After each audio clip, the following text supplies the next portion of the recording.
Nintendo is no stranger when it comes to unique controller designs for their consoles. The Wii remotes with their motion controls captured our imagination, and the Switch Joy-Cons made it possible for two players to play together right out of the box.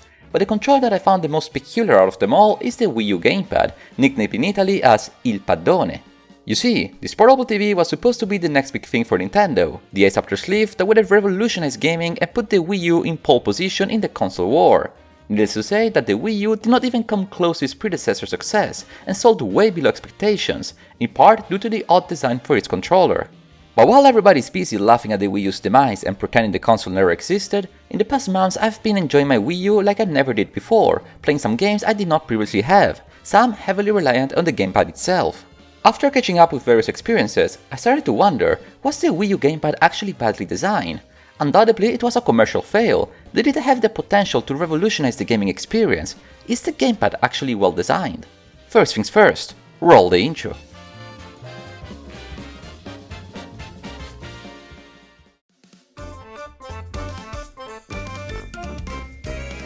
A few months ago, I made a video titled In Defense of the Wii U, where amongst various things, I mentioned how some games truly benefited from the gamepad's unique design.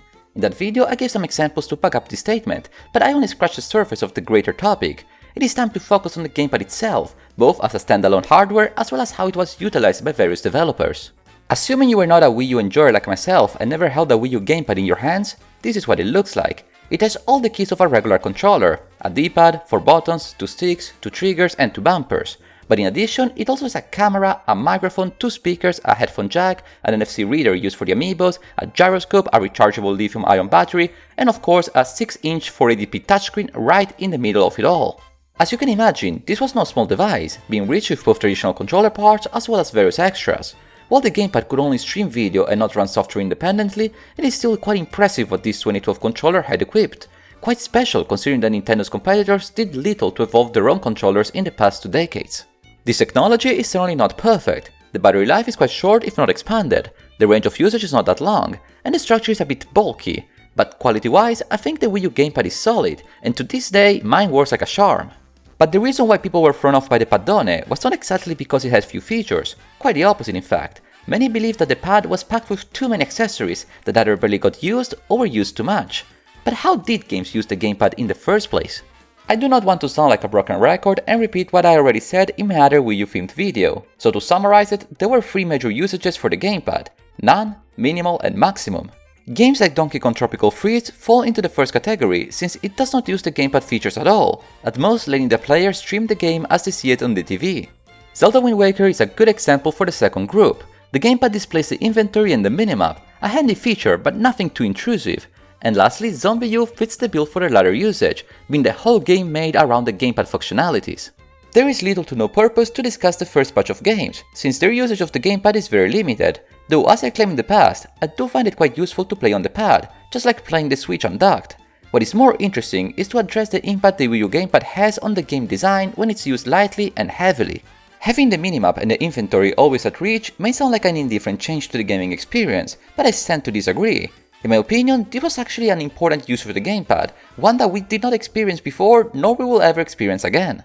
Having a second screen available reduces the needs for menus and UI elements. Why stop the game entirely just to grab some food to eat in your inventory? Why stop the game just to zoom in your minimap? Why stop the game to just check your side quest board? The action to pause the flow of the game to make small adjustments can be reduced to a minimum thanks to the second screen, improving the rhythm of the game. In addition, removing some user interface elements from the main screen to the gamepad is a net positive. Remember how the Nintendo DS made sure to have all menus and options on the screen below and keep a clean gameplay above? The Wii U basically does the same, but with the advantage of having the above screen being the full TV. The touchscreen solves these two nuances we as gamers just got used to but never experienced an alternative. Of course, this is not a perfect solution and it does have its drawbacks. For instance, constantly checking on 2 screens drains more energy in a gaming session and might make the player lose focus. But personally, I was quite fond of this use of the gamepad. I believe it is big enough to notice, but small enough not to be intrusive. There is no denial that such a feature emulated with a smartphone does not click the same way, since the phone screen and the controller are not physically combined like they are on the Wii U. Such features, for how small they might appear, in my opinion do enhance the gaming experience, and if there would be ever a way to connect my Wii U gamepad to my PC and somehow emulate these functionalities to modern games, I would definitely consider doing so. But I know what you're all thinking. Nintendo did not pack this futuristic controller with a gyroscope, a camera and a microphone just to be used for checking two menus, but rather to revolutionize gaming with exclusive titles that can only work with the gamepad. So, the next question would be, were the games that made maximum usage of the gamepad's features any good? Well, this new answer is less cutting clear than the previous one. Let me take a step back.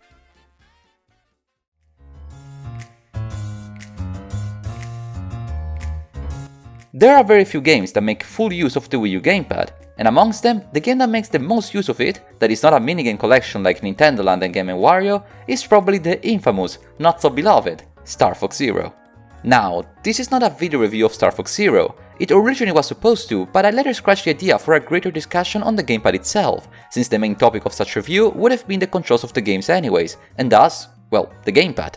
But for those who are not familiar with Star Fox Zero, this title is a reboot of the Star Fox franchise. The game was released in 2016, developed by Platinum Games, and directed by none other than Shigeru Miyamoto himself.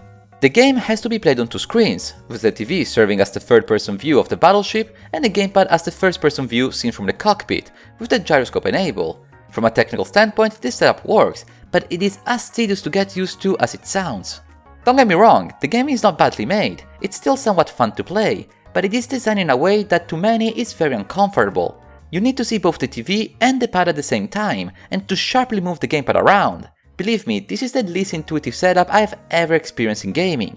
The reason why I bring up Star Fox Zero and its downfall is to showcase the paradox of abundance. In theory, this game is the best usage of the gamepad, it's truly what most people imagined the Wii U was capable of, and yet it failed specifically for that very same reason. It was too much. Most players do not care if a game allowed you to draw a line to move Kirby around in Kirby and the Rainbow Course, or to play scribbles without real paper in WarioWare. They cared about games where the gamepad was truly revolutionary, truly necessary. And Star Fox Zero proved that using the gamepad too much counterfires the user experience. Sure, Zombi U, Splatoon, Super Mario Maker and Pikmin 3 all made great usage of the Wii U Gamepad, one greater than the simple minimap on the fly, but those games were in theory playable without the pad. They all later got ported to different consoles. And yet, games like Star Fox Zero, where all the Wii U functionalities came together, simply did not click. The design of the gamepad is not flawed. What is flawed is the core idea of introducing too many controller mechanics all at once within a game. The minimalist usage described in the previous vlog is counterintuitively the best usage the pad ever got, and the sole one that most players miss, alongside some party-style games. The games that restricted themselves with all these functionalities are actually the games we miss the most.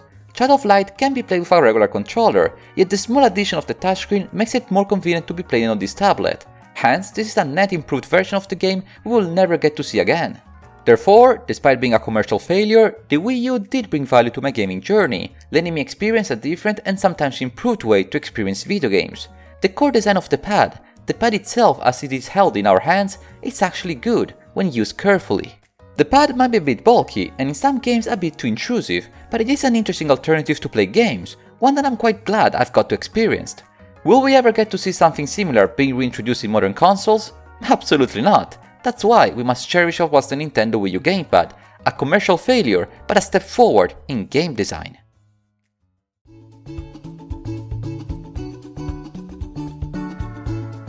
The Wii U will forever be remembered as not that great, and this video of mine will hardly change this fact.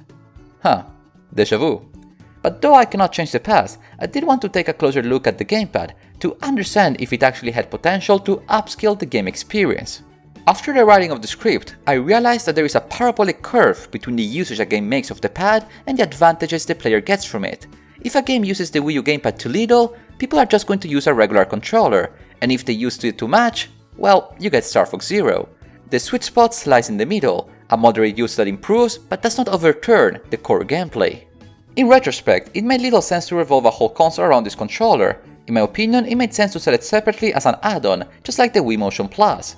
But nevertheless, in those 5 brief years we had the Wii U in our homes, we witnessed the potential the Wii U Gamepad had, one that perhaps we should praise it more often.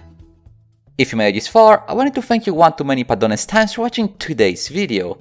I never understood why people in the early 2010s were obsessed with Sega's failed console, the Dreamcast, yet after playing so much recently with my Wii U, I see the charm of playing obscure consoles. What games do you think made a good use of the Wii U Gamepad?